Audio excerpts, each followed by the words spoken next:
I've been researching faceless YouTube channels for months, not just finding them, breaking down exactly why they work when thousands of similar channels fail.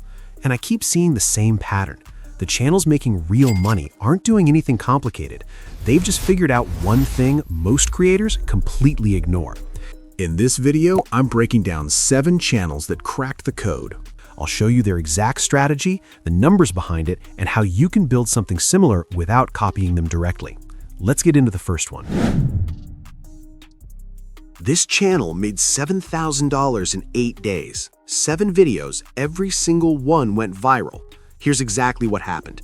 There's a thumbnail format that's been dominating on TikTok, the POV style, where you see text describing a scenario and a character reacting to it. Simple, but it triggers curiosity instantly.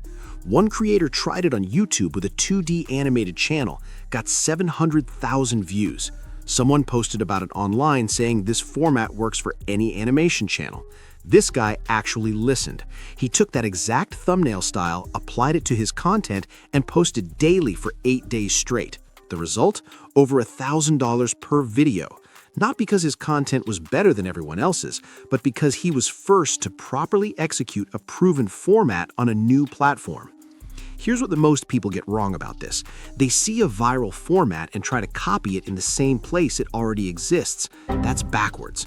The real opportunity is finding what's working on TikTok, Instagram, or Twitter, and being the bridge that brings it to YouTube before the wave hits. Right now, while you're watching this, there's a format blowing up somewhere that nobody's translated to YouTube yet. The person who finds it first and executes fast will have the same result. Your job isn't to be original, it's to be first. $8,000. That's what this channel made from reading Reddit posts out loud. Let me break down exactly how this works because it's more clever than it looks. The creator finds scary stories on Reddit. There are entire subreddits dedicated to horror fiction and creepy experiences. He runs the text through 11 labs to generate a voiceover, then puts together simple visuals, mostly screenshots with occasional AI-generated footage breaks to keep YouTube happy about original content. His top video hit 2.6 million views. At $11 RPM, which is high because horror attracts an older demographic, that's roughly $30,000 from a single upload. But here's the insight that changes everything. People don't watch these videos, they listen to them to fall asleep.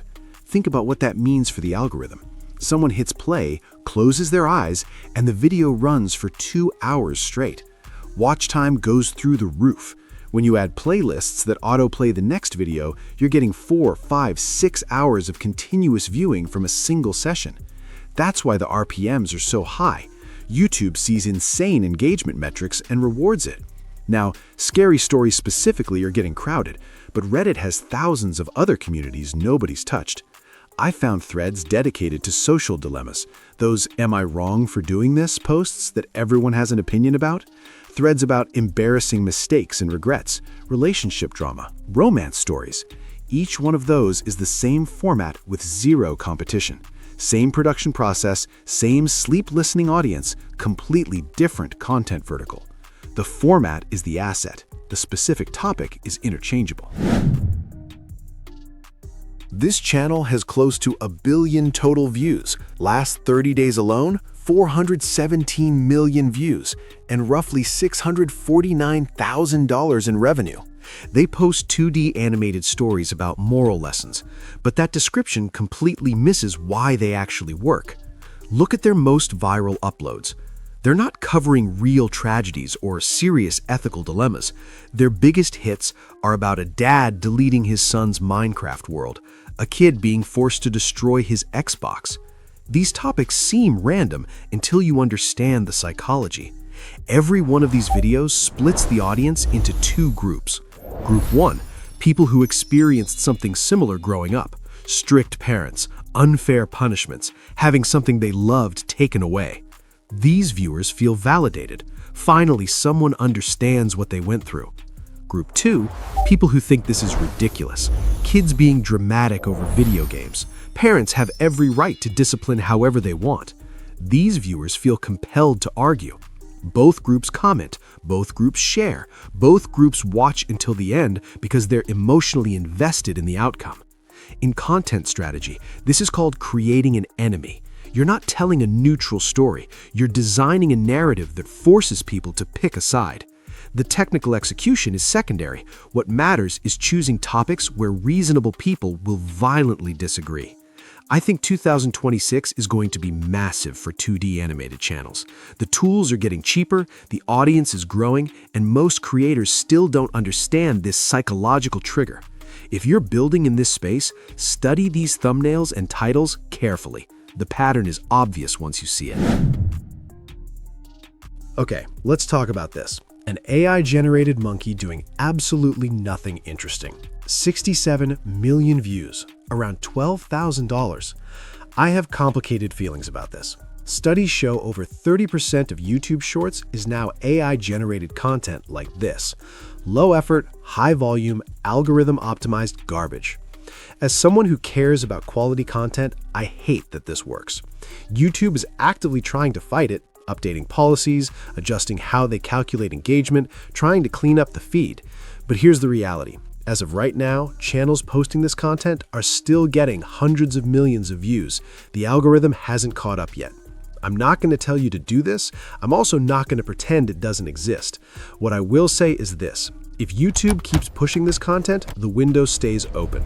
If they successfully crack down, it closes overnight with no warning. Building a business on something the platform is actively trying to eliminate is a gamble. Make your own decision about whether that's a gamble worth taking. This one flew under the radar, but it might be the most interesting opportunity in this entire video. There's an F1 channel that was getting decent views, nothing spectacular. Then they tried something different for a video about Max Verstappen. Instead of a normal thumbnail, they drew him in this rough sketch style with an oversized goofy hat. Made him look ridiculous, almost like a caricature you'd get at a carnival. 300,000 views, way above their normal performance. What's fascinating is that nobody has stolen this yet. Think about the possibilities. A dedicated channel making funny sketch-style videos about celebrities. The format is simple, rough hand-drawn art that slightly mocks the subject. How rich is Elon Musk? Illustrated like a cartoon villain. Why Michael Jordan became an icon, with exaggerated features that make him look legendary. How Trump makes his deals, drawn in the most unflattering way possible. The humor comes from the visual style itself, not complex writing. Now, here's the catch. This requires either illustration skills or the budget to hire someone who has them. It's not a format you can execute with pure AI. The charm is in the imperfection of hand-drawn art. But for anyone with design ability who's looking for an underexplored angle, this is wide open. 6 videos, $16,000. Every recent upload crosses 1 million views.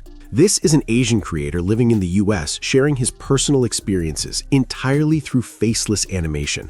Let me explain why this outperforms everything else I've shown you. Everyone is exhausted by AI slop. The same generic content, the same synthetic voices, the same feeling that nobody real is behind any of it.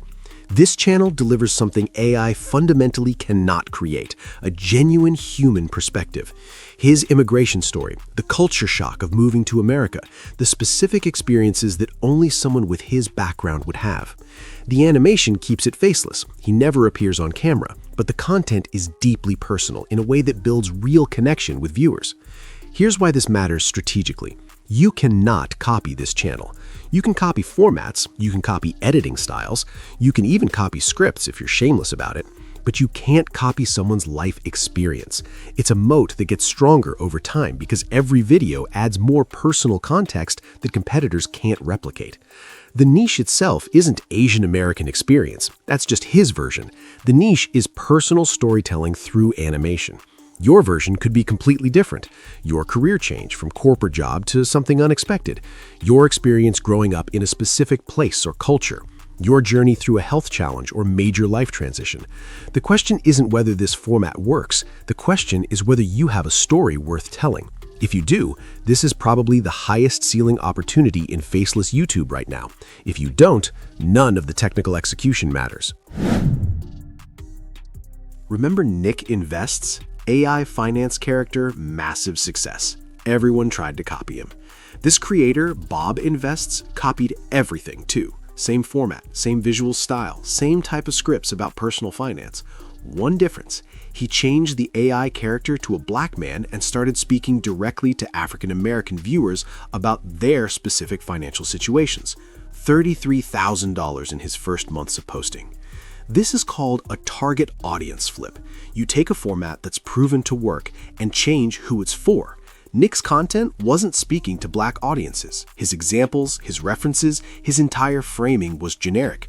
Bob made the same content but made it feel personal to a demographic that was being ignored. He didn't invent anything, he just noticed a gap and filled it. Here's how to apply this yourself. Look at any successful format and ask, who is this not made for? Finance content for immigrants, fitness content for people over 50, career advice specifically for women in tech, relationship content for introverts. Every broad, successful channel leaves entire demographics feeling unseen. That's your opportunity. The format is already proven, the audience is already underserved, you're just building the bridge between them. 9 channels, 9 different strategies, all of them making real money in 2026. Some require specific skills: comedy, illustration, personal storytelling. Some you can start this week with nothing but time and consistency. But here's what all of them have in common. The creators who win aren't copying content, they're copying frameworks and filling them with something original. Steal the structure, add your own perspective, execute before everyone else catches on. If this breakdown helped you think differently about what's possible with faceless content, subscribe. I research these channels constantly, and I'll keep breaking them down exactly like this. I'll see you in the next one.